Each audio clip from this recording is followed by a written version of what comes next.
Hey everyone, it's me again, and today I'm going to try something totally different with my makeup. Guess what? I'm going to ditch all my fancy brushes and tools for the half of my face and do my makeup just using my fingers. I have only done it once before for an Instagram reel, but I'm giving it another shot for today's video. On one side of my face, I'll be working with my fingertips, while on the other side, I'll be relying on my trusty brushes and beauty blender. It's going to be a side-by-side showdown to see which technique wins the beauty battle. I have a feeling the results are going to be pretty surprising. So get ready to witness this experiment and see if my fingers can work their makeup wonders. To begin, I'm going to prep my skin with a hydrating primer from NJbeauty. My skin feels super dry today and I want to ensure a flawless base for my makeup. Hydration is key and I don't want to take any chances, especially since I'll be using my fingers for half of my face. By applying this primer, I'll give my skin the moisture it craves and create a smooth canvas for the rest of the makeup application. No room for mistakes here. I want to make sure every step counts. For foundation, I'm going to mix these two, CoverGirl plus Olay Simply Ageless and the NYX Total Control Total Drop Foundation. Both the shades are mentioned in description below.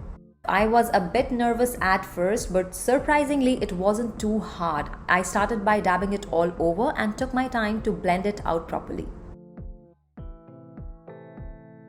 I did notice some patches while blending, but eventually it looked pretty even and well blended. I have to admit it didn't feel as good as my usual method of applying foundation. I had to keep checking up close in the mirror to make sure it wasn't looking patchy. Overall, not bad for a different technique.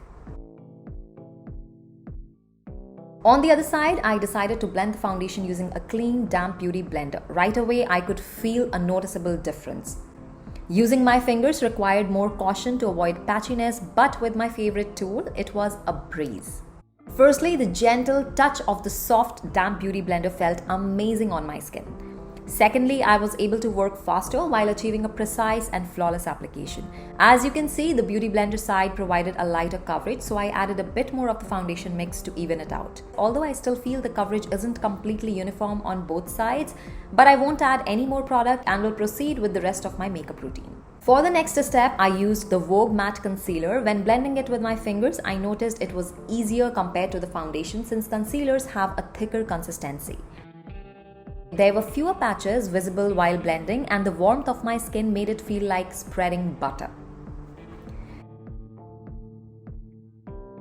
It was especially effortless around the eyes. The coverage looked really good too.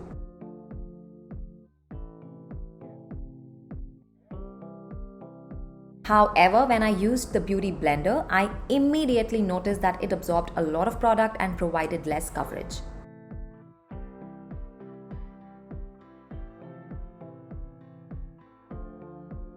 The difference in coverage between the two sides was quite noticeable, and that's when I made the decision to switch back to using my fingers for the forehead. Next, I went for a cream contour because it's so much easier to work with using my fingers. Since it's highly pigmented and I wanted to avoid any mistakes, I started by applying a bit of the product on my hand, then taking small amounts at a time. I gently applied it beneath my cheekbone. Using my fingers, I blended it upwards with soft strokes, making sure there were no harsh edges. The result was a natural and even contour that looked so good that I decided to ditch the brush for the other side of my face too. I went ahead and contoured my forehead, nose, added a touch around the eyes and defined my jawline. All of this blending was done using just my fingers. To lock in the makeup on the brush side of my face, I grabbed a loose powder from CoverGirl and a big fluffy powder brush. Using a light hand and a tapping motion, I set my under eyes and concentrated on the center of my face. As for the other side, I took some of the loose powder in its case and applied it with my fingers. It blended easily and I didn't have to put much effort into it.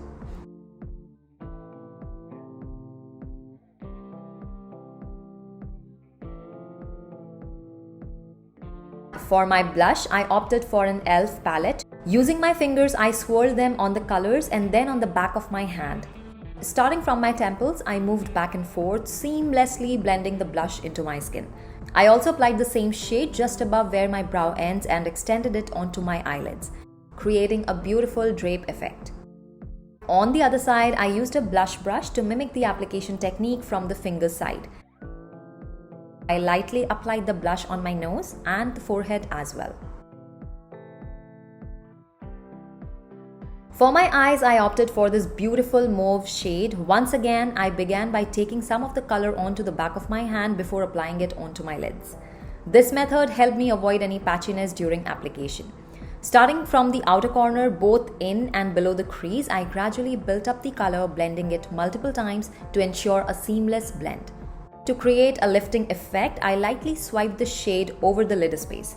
On the other side, I used a blending brush and applied the eyeshadow in my usual manner.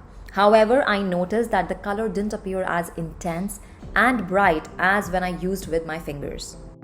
So I repeated the application process multiple times to match the vibrancy on the other side. Additionally, I pinched the brush and applied the same shade under my lash line. On the other side, I used my finger to achieve a similar effect.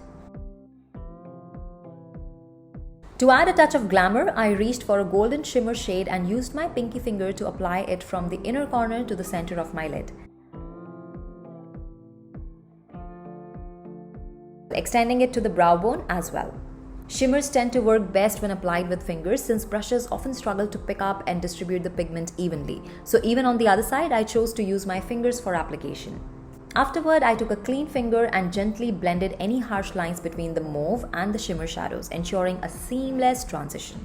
Moving forward, I filled in my brows using the Pink Lips eyebrow pencil in soft brown. I started by addressing any sparse areas and then proceeded to create precise hair-like strokes, starting from the inner corner and extending towards the outer corner. To even out the pigment and shape, I used a spoolie brush through my brows.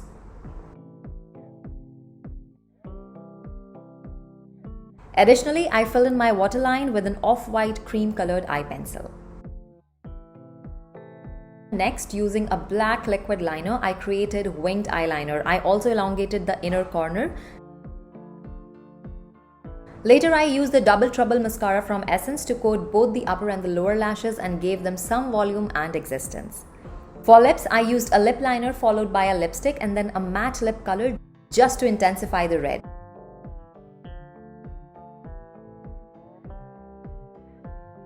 Finishing with makeup setting spray and letting my hair down, this is the final look.